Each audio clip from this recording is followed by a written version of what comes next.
بخښنه او غچ. غچ روح وژني، بخښنه روح ژوندی کوي. په یو لیرې غرونو کې ناست کلي کې یو ځوان و، نوم یې عارف و.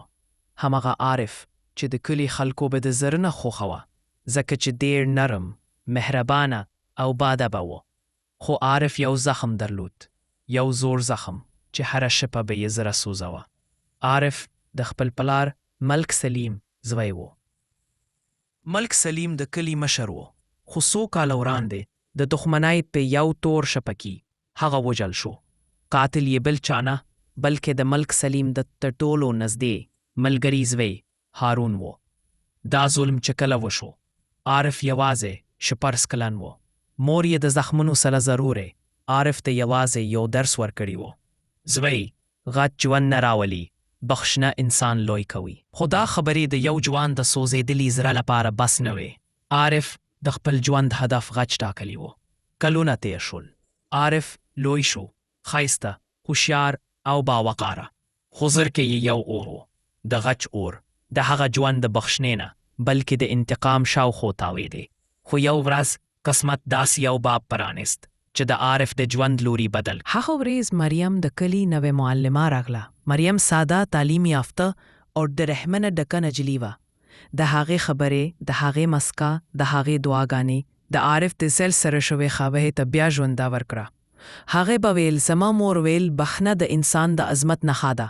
انتقام خو هر څوک اخیستلی شي، خو بخښنه د یوازې ضرور خلق کوي. عارف په غلی وه، خو د زړه نه یې طوفان چلیده. یوه شپه عارف مریم ته ویل: زه تا ته یو راز درکول غواړم. زه د خپل پلار قاتل ته غچ اخیستل غواړم. مریم ودرېده، جوړ ساه یې واخیسته او ورو یې ویل: که ته غچ واخلي ته به هم قاتل شي، او که ته بخښنه وکړي ته به یو ژوند ژغوري. عارف بې خبره شو.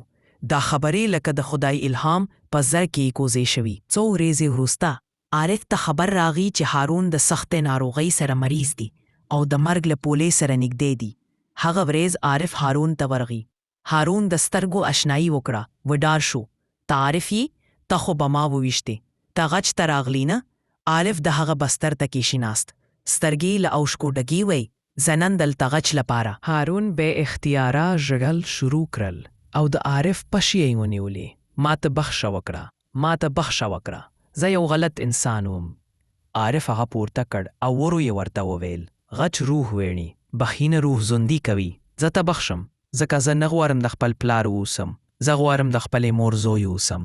په هماغه ورځ عارف د خپل پلار د قاتل غچ نه بلکې د زړه لویوالي وښود. هارون له هغه وروسته ژوند بدل کړ، د توبې نه ډک ژوند یې تیر کړ او د عارف د عمل د کلي ټولو ته یو درس ورکړ، ځکه چې غچ روح ویڼي، بخښنه روح ژوندي کوي. که ته هم د زړه زخمونه لرې نو یو وار فکر وکړه، بخښه یوازې بل ته نه بلکې خپله ځان ته هم ازادي ورکوي.